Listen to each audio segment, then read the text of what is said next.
Hello, everyone. My name is Catherine Ferreira. I am the host and owner of Gem and Me.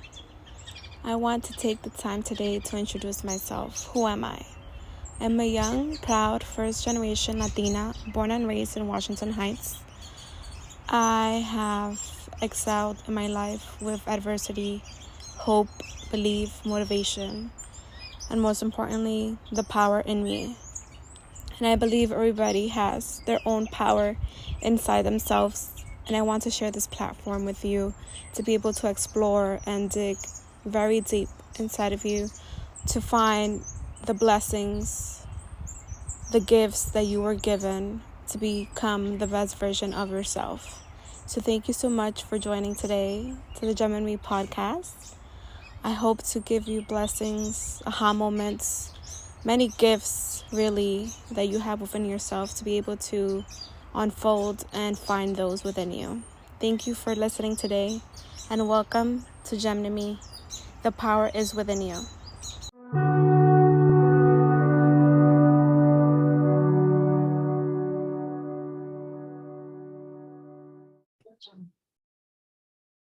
Hello, everyone. Thank you so much for being here today. Thank you, Mari, for being here today. This is an amazing opportunity to join forces, and you're amazing. The first time I met you, it was natural for us, and we bonded because we're Gemini, right?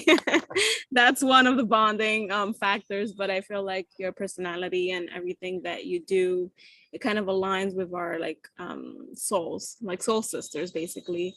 So thank you so much for being here today. I really wanted to take the time to get to know you, what you're doing. So please tell me, who is Mari?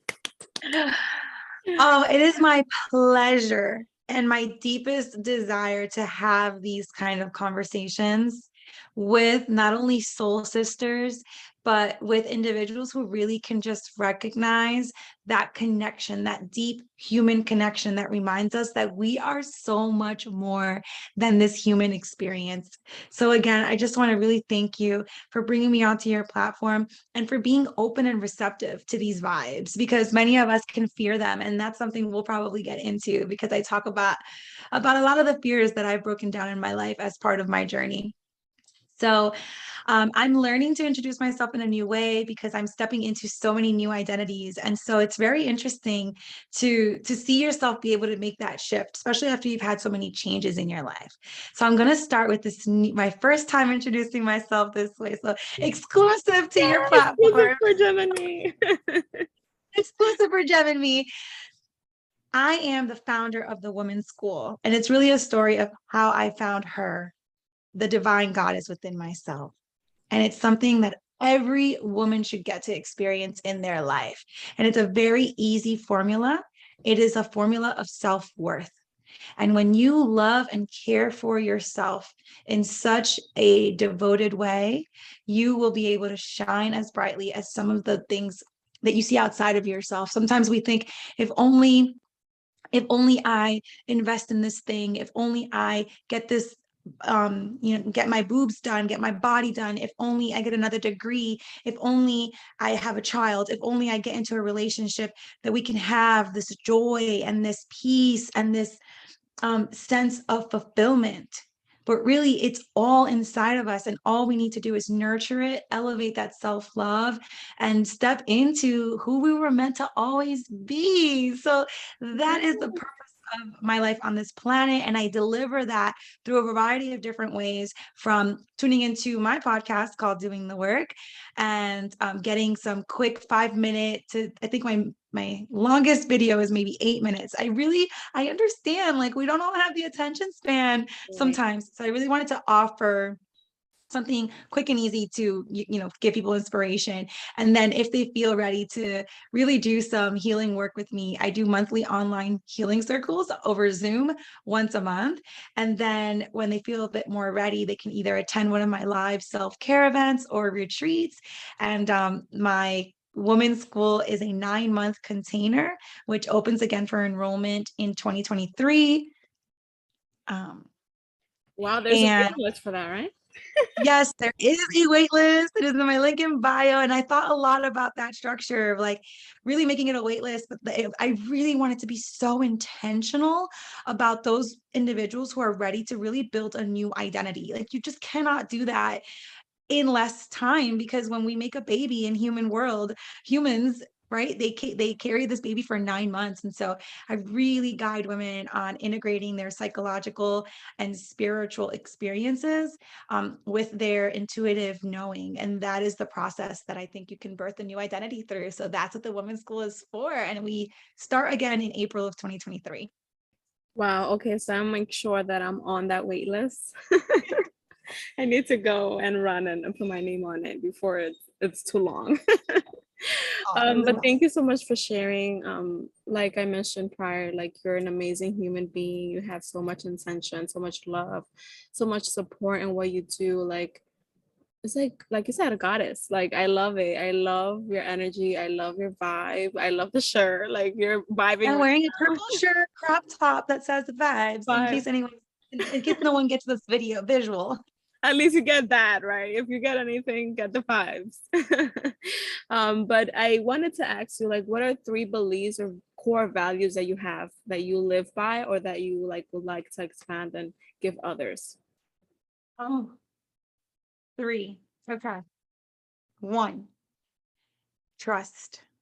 You have to trust your vision for your life, even in what looks like absolute chaos. You have to trust yourself. Some of us don't even know ourselves. So first you have to know yourself to trust yourself. So it's like a 2-in-1. Um, and secondly, you get to that trust by really committing to your self-love. And that is not pedicures, manicures, spa days. No, self love is you have a relationship Mm, with yourself, and that relationship matters more than saying yes to what other people want you to do. It matters more than losing jobs, friendships, relationships that are not in alignment with your beliefs as your belief systems keep shifting in the self love journey. Because what I want someone listening to this who might be maybe in their self-love journey, maybe they're like, yeah, I love myself. You're never done loving yourself. It's like a marriage, right? Just when you think like the person can't surprise you, something happens, there's a massive change, you go through it, it feels so annoying and irritating, and when you get to the end, you're like, wow, this is so strong, like this is so beautiful. Like that's what self-love with yourself is like, is just when you think you can't love yourself even more, there's still even more to explore about your divine self. And the third thing I would say is like believe in the magic of it all. Don't be scared. So many of us are so fearful of the unknown, but the unknown is really just the opportunity for deep reflection. The unknown is just where the transformation happens. The unknown is where you build the new horizons for your life. So that fear is just a big old gate blocking you. Open the gate. And just remember this one thing. If you listen to anything else today, it's this one thing. Darkness is only the absence of light. Darkness is not an actual thing. So if you tell someone, can you describe the dark? Can you describe dark? And literally the definition in the dictionary is like turn on the light and literally there won't be darkness, right? Like darkness is a void that we've been taught to fear, but it's the void we all came from. We mm. came from the womb where all we knew was our mother's amniotic sac. All we knew was water and darkness. So to come back home to self and to release that fear is the ultimate guide. Wow, that's amazing. Thank you so much for sharing that. And that kind of segues to like that darkness, that adversity, because I feel like one of the main things of like finding the gem in you, which is the essence of our, program and our brand, is to find that power within you. But you don't find the power unless you go through that darkness, unless you go through that adversity. So that segues to our question. What was the hardest moments in your life where you kind of pivot, like a pivotal moment that you went through something that was like, okay, I have to change my life. And that's when you started growing, because from adversity comes that gem, that pressure, right? So please tell us. Oof. Okay. I'm going to take it back to 2011. where I had what I would consider a mental breakdown, a fit of crying and emotions, almost like the floodgates of anything I ever was holding back in my life, just flowing up and overwhelming me. And it really was just all of my deep, dark sadness showing up and knocking on the door and saying like, hey, we're not going to let you ignore us anymore. We want healing. We want out of this. We want a new life. And that's really fancy vocabulary for a family member cursed me out and told me all my truths to the face. And there's something about the pain you feel when you know it's true. There is something about the pain you feel when you That know what they're saying about you is true. there's a whole nother Right? pain. Is a whole nother level. Now, you may not accept it as truth, but it hurts different. Because if it wasn't true, you're just like, get out of my face, blah, blah, blah. But when it's true, you got to sit with yourself and be like, damn, this is so true. Right. And I didn't want to repeat certain behavior patterns of what's in my DNA, what has been handed down to me by my ancestry. There was just certain behavior things that I wanted to change for myself, for my future family. At the time, I was 22 years old, had moved to the city, you know, was living on my own in Astoria, and I was really vulnerable. I was really vulnerable. And so that person kind of just like, looking back now, I have been thinking about calling them and letting them know like how much they impacted my life. Because here I am on these podcasts, so like sharing the story.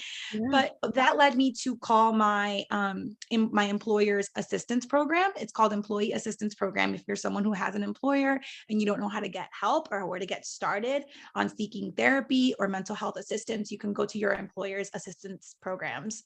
And I called them and I was just like crying and telling them like I need to speak to someone, and they connected me to a therapist. And I had tried therapy before, but it really matters that you be in a good relationship with the right therapist. So just like you're not going to be friends with everybody, best friends with everybody, it really makes it important to have the right fit. And thank goodness this woman was the right fit. And so I started seeing her, and I got 8 free sessions. Like my employer gave me 8 free sessions, I guess. So by the 8th session, in the last 5 minutes of the session, I was acting like everything was fine. And I was going to walk out, and I was like, I was raped when I was 17 years old. Boom. It was like, huh? I opened the floodgates, like I told somebody else my sexual trauma. And I bring that up because the statistics are insane. There's 1 out of every 6 women has experienced some sort of sexual harassment or sexual trauma.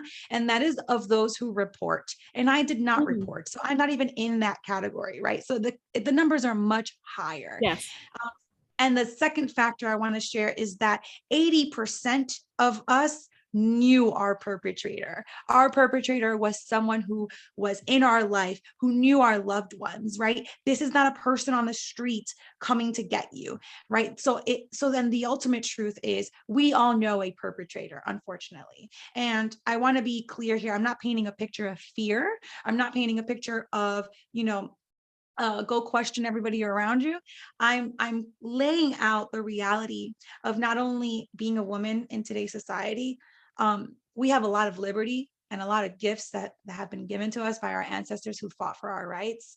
But I think that I'm on a movement to take it even further, to work through your traumas and then understand how you can help heal the circumstances that lead to things like this, to really make impactful change. And I do it through activating each woman to be able to say that thing, that deep, dark secret that she's holding inside that is going to ultimately keep her from ever starting a self-love journey. And that is the most life-changing experience of my life. Wow, that's so powerful. Thank you so much, firstly, for sharing. I know how hard it can be because I am a victim as well. Mine started very early. I think my first memory was 7 years old. Um, but at that time, obviously, you're innocent, right? You kind of don't know what it is. And then you kind of grow up and be like, that was wrong, and whatever it is. But once you're an adult and you know the awareness, I think is in a whole nother ball game, right? Um, Thank you so much for sharing. I really sit with the space, and I could relate. And it's true. It's not reported, right? And I feel like it's so common. I mean, I've been having very deep conversations with my journey with amazing women. And it's I feel like the last two conversations I had, yes, it happened to them. And I was like, I would have never known, right? Because if you don't share, nobody knows. And it's like, wow, like it's so common, especially in our culture. Like, I don't know if I want to highlight that, like how common it is in Dominican, Puerto Rican, like our cultures. And it's like, what the hell is going on? Like, why are these things happening? Why are people not speaking up? This is a true trauma and, generational trauma that I feel like even if we speak to our parents, maybe they went through the same thing. Absolutely. And actually, I think this is a beautiful segue into, we wanted to chat about inner child work, right? Or inner child experiences. And, Yeah. these things, they happen to our inner child because, my 11-year-old version of myself also went through some things. And so I don't know if you want to just go ahead and get into the kind of some of the Yes. things you wanted to chat about that space, but our inner girls need to heal each other. And then we as inner little girls, we rise in our life and then we become that woman, that healed woman from within, and then people can see us that way. But really, a lot of the situations we have in today's society is that we have a lot of scorn and hurt little children masking as adults. Yeah.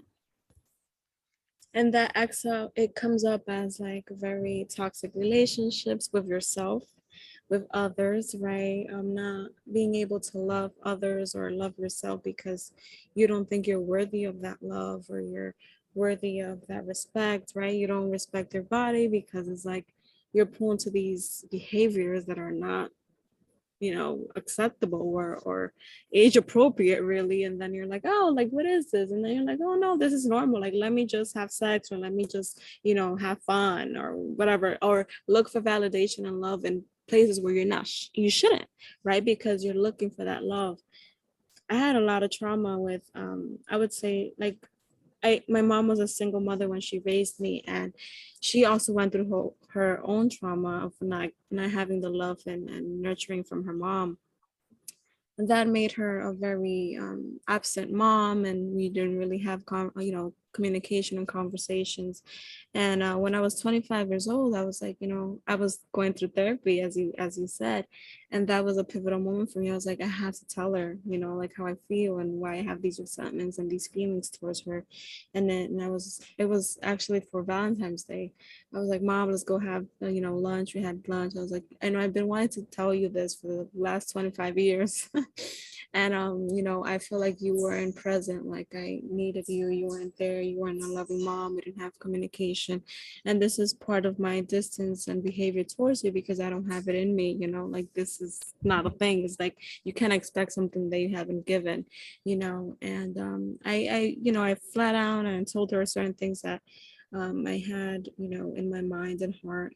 And it freed me. It freed me. It freed the little girl because now I feel like, okay, I addressed it. I told her, I communicated, and I felt so free. And I was like, okay, now, like, and you know what? Like, she was like, oh, I'm sorry. I'm sorry I didn't give you this because um, I didn't have it myself. I didn't grow up with my mom most of the time. I mean, she was in the US and I was in DR. And then when it came, like it wasn't there. And then she got married when she was 16. So it's like all these things that happened to her that she didn't have it in her, and I forgave her. Like, it was a journey. It didn't happen overnight, but, through my awareness and being able to see, her life through her lens and learning about life and how difficult it is, I was able to forgive her. And like that gave me some peace of mind and some, freedom, in myself and my journey to forgive and be more empathetic and sympathetic about others and the way that they, you know, life happens. But then like I'm so happy that I was able to see that and start my journey of being a better person and doing that in work and seeing those traumas and eventually in the future become a better mom, a better being, right? And that's why I love so much your work, because I didn't know it was tied to this trauma that you lived. And I love your sexuality. Like, you're so sexy and you're so awesome. You're out there. And like, I love like that vibe that you give. And I didn't know it was like, you know, with that story, like, I feel like most of my sexuality and like limited limits to express myself and love myself are, Based behind on those that. traumas Yes. and based Yes. on like me being promiscuous from my 12 to like early 22s because I was like, fuck it, like let's do this. Like that's what I knew. But I was looking for love in the wrong places. Yes. Thank you so much for sharing that forgiving healing journey, because forgiveness is really a gift to ourselves, because we free ourselves from those limiting beliefs that tell us just incorrect knowledge, right? And it's incorrect because, it was blocked from your mother. And so psychologically, when you begin to reorganize your brain, you get to um, be an adult that goes back to your inner child brain and makes sense of things that you did not have the capacity to make sense of at that age. And that's why psychology has always, for eternity, been something I'm so into Yes, and I love read it. about. Yeah. And so then, the next really big step on the journey too was, to your point, if you want to be a good mom, you gotta do the work. Like, Yes. you literally cannot be a phenomenal mother if you do not work on yourself and your crap from your childhood. And, our parents are just, earlier I chatted, like I said, we're all just little hurt adults running around pretending to be kids pretending to be adults. And Yeah. like, our parents are the same way. And especially that generation, right? They just inherited the way to be with their kids. And we're like that generation that's here to be like, no, it's not going to be that way. So it's very common for us to keep finding, soul sister level relationships with others who understand that, like, it's no longer an excuse to be the way you are just because shit happened to you when you were little. Like, we all have things that happen to us. And if you want to hold yourself accountable, then you can be in my circle. But if you're not going to hold yourself accountable and you're going to use your victimhood as an excuse Mm. for how you treat others, then you're going to get kicked out, right? Yeah. That is the number one step in your self-care process, is auditing your circle. Auditing your circle. And anyone who's using their victimhood to hurt you is no longer allowed to have access to you. Wow. And that's That's a deep. really important step. That's deep. Thank you so much. And that kind of segues. I know you're a mother and you're an amazing mother. And I kind of wanted to kind of dig deeper. Now that we're talking about inner child, you have been doing the work tremendously. And you're an amazing mom because I've been with your baby. She's adorable. And she's like a little mini version of you, like so cute. And you guys do things together and doing the work together, which is amazing. I feel like you're setting such a great example for her. And I know she's going to be an amazing woman in the future because of you.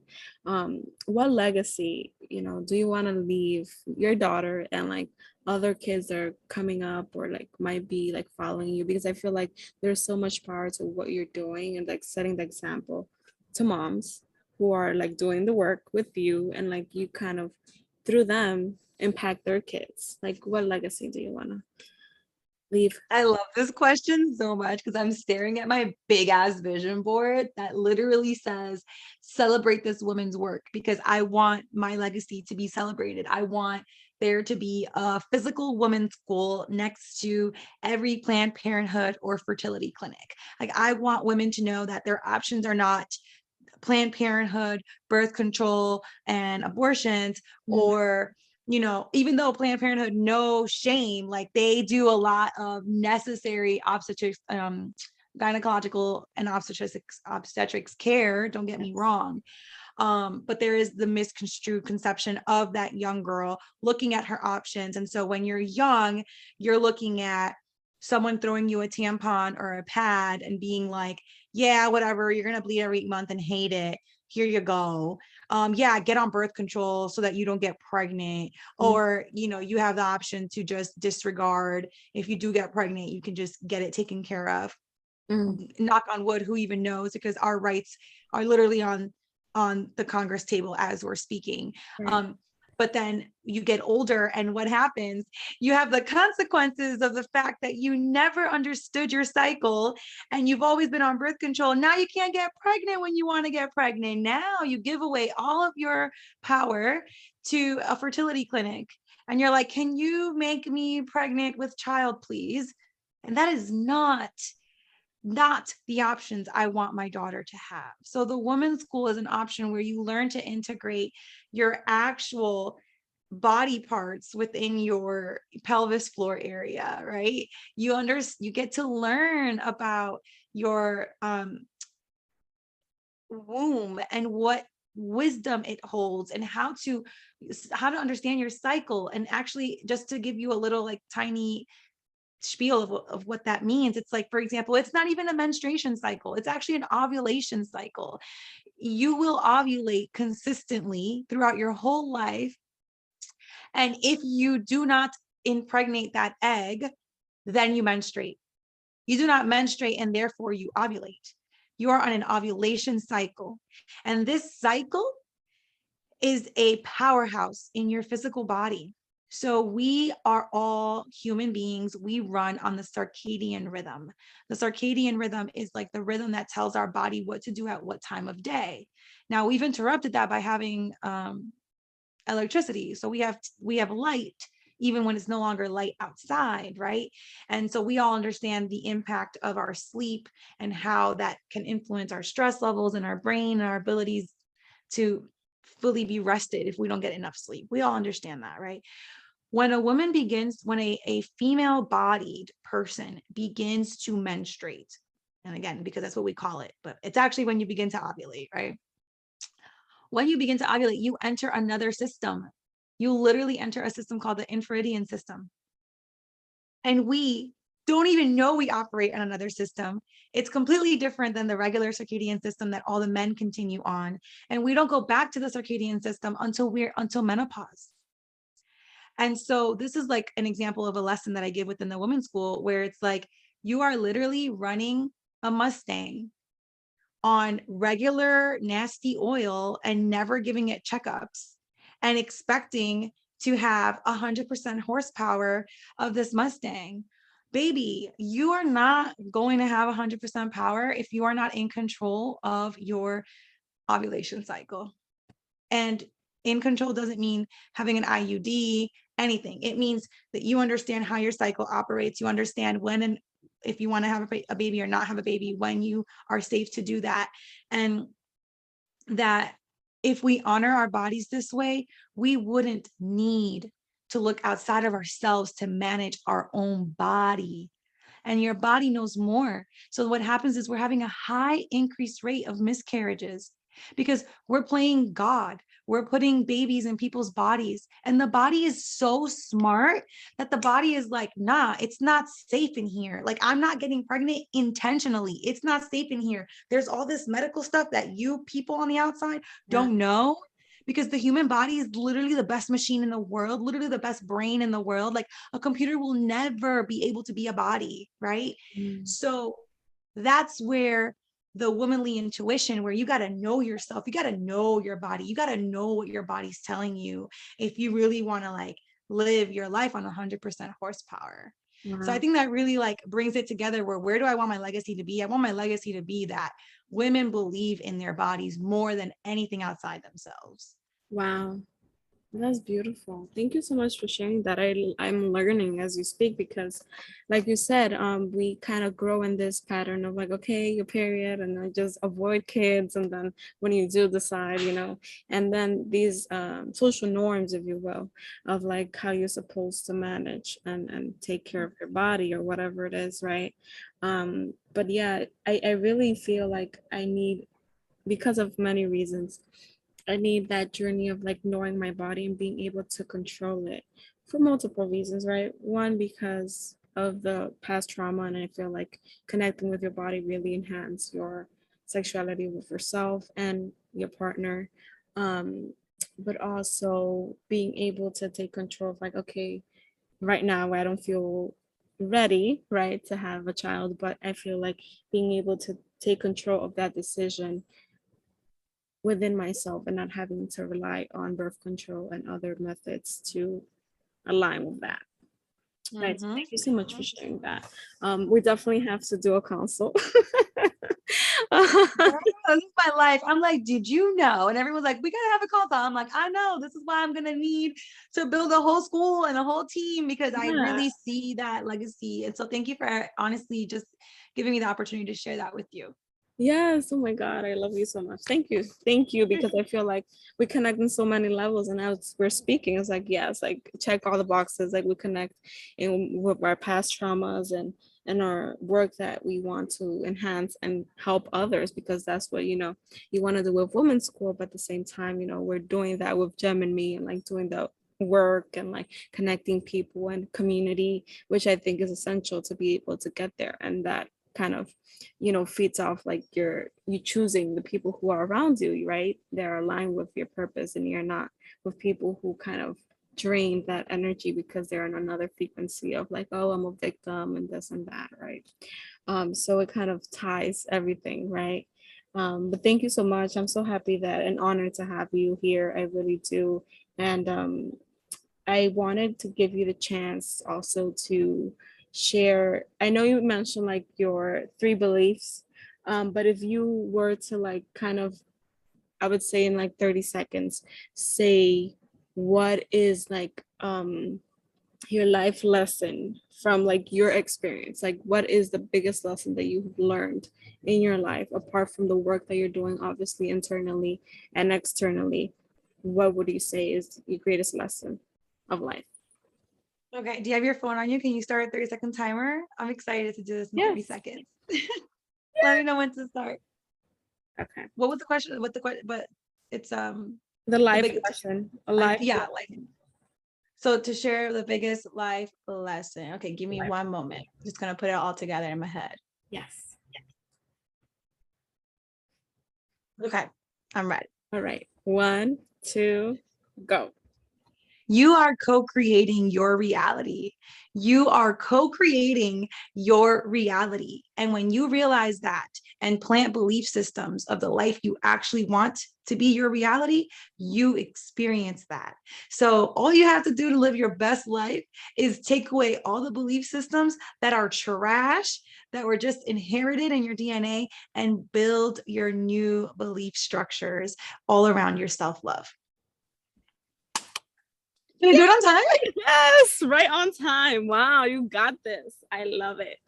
Oh my God. Thank you so much, Mari, for having this conversation with me. I really don't have words to express like the gratitude and the love and the enlightenment. You were part of my Galentine year anniversary, which was amazing. Like this, we have to do more of these. And I'm sure we're gonna come up with ways to collaborate in the future. But this is a great step to like expand our love and kind of dig deeper, because I feel like we haven't really had the chance to dig deeper as as friends, as soul sisters. And I'm happy to like share the space with you, and you can come on anytime you want. Here, like Gem and me is yours. um Y'all are the I best. wanted to give you the chance to like share your handles and tell everyone like where they can follow you and find you, because I know they will love to connect with you at this point.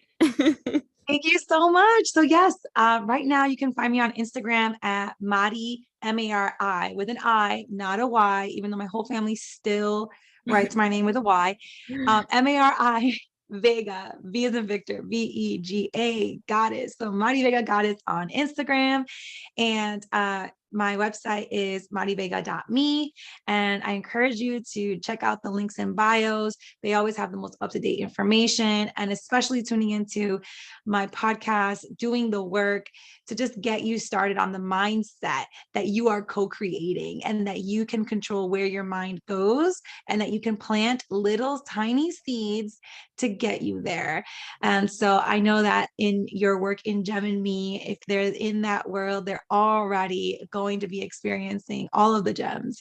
And so it's just an invitation to continue to expand your network and to expand the people that you are following that are into doing the work, because it will get lonely when you start dropping all those victimhood people. It will get lonely. And that is what I have. I have this community, and that's why we're coming together, because we both know how important it is. Community is medicine. Yeah. So I hope to see you inside some of my circles or in future things that I'm sure I'm going to be building out with Gem and Me. And thank you for tuning in. Thank you so much. I love you.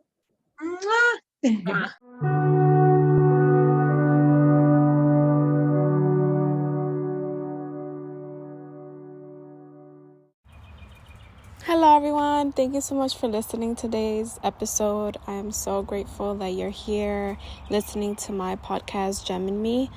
I hope that you continue to share, continue to listen on very important topics that I discuss in my growth and journey to what is called life. I hope that you're able to learn and explore different values and things that you have within you. I really hope to serve as a support system and a community to those who need that inspiration in that community, because I know that I needed this, I still do, but like growing up, I feel like I needed something where I can, see the examples and have a support system. So I hope to serve as such. Thank you for listening and have a great one.